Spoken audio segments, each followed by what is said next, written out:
गुरुबिक्स में आपका स्वागत है। आइए इस वीडियो में हम कंटिन्यूटी ऑन एन इंटरवल की बात करें। इससे पहले सारी वीडियोस में हमने कंटिन्यूटी एट अ पॉइंट की बात की थी। किसी भी पॉइंट पे वो फंक्शन कंटिन्यूअस है या नहीं है, हमने ये देखा था। अब हम चाहते हैं कि हम ये देखें कि एक इंटरवल में वो फंक्शन कंटिन्यूअस है या नहीं। मान लीजिए हमारे पास एक ओपन इंटरवल है a, b। हम देखना चाहते हैं कि इस ओपन इंटरवल a, b में कोई फंक्शन fx कंटिन्यूअस है या नहीं। तो इसके लिए हमें क्या करना होगा?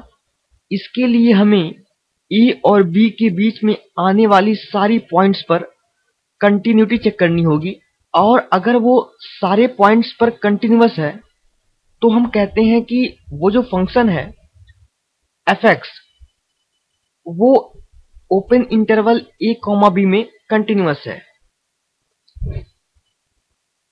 आइए अब continuity on a closed interval discuss करें। ओपन इंटरवल में हमने कहा था कि ये a और b के बीच में आने वाले सारे पॉइंट्स पर कंटिन्यूअस होना चाहिए। ओपन इंटरवल का मतलब होता है कि a और b इसमें इंक्लूडेड नहीं है। अगर हम यही कहें कि जो फंक्शन fx है उसे क्लोज्ड इंटरवल a, b में कंटिन्यूअस होना है, तो जो सबसे पहली कंडीशन है इसके लिए वो ये है कि जो फंक्शन fx है उसे ओपन इंटरवल a, b में कंटिन्यूअस होना पड़ेगा। और चूंकि ये क्लोज्ड इंटरवल है इसलिए हमें कंटिन्यूटी एट पॉइंट a और कंटिन्यूटी एट पॉइंट b भी चेक करना पड़ेगा। इसके लिए हम क्या करते हैं, हम कंटिन्यूटी एट a कैसे चेक करेंगे? Limit x tends to a plus fx is equals to fa।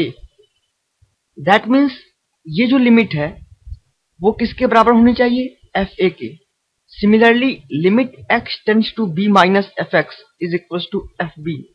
तो क्लोज्ड इंटरवल में किसी भी फंक्शन को कंटिन्यूअस होने के लिए दो कंडीशन सेटिस्फाई करनी होती है। सबसे पहली कंडीशन तो ये है कि वो अपने ओपन इंटरवल में कंटिन्यूअस हो, और दूसरी कंडीशन ये है कि ये and points that means a और b पर भी कंटिन्यूअस हो। तो a पर कंटिन्यूटी चेक करने के लिए हम ये वाला स्टेटमेंट यूज करते हैं, और b पर कंटिन्यूटी चेक करने के लिए हम ये वाली इक्वेशन यूज करते हैं। तो हमने दो पार्ट पढ़ लिए, continuity on an open interval, continuity on a closed interval. आइए अब कंटिन्यूअस फंक्शन पढ़ें। तो a function fx is said to be continuous if it is continuous at each point of its domain। अब हम और wide sense में बात कर रहे हैं। दैट मीन्स अगर कोई फंक्शन अपने पूरे डोमेन में कंटिन्यूअस है तो वो फंक्शन कहलाएगा कंटिन्यूअस फंक्शन।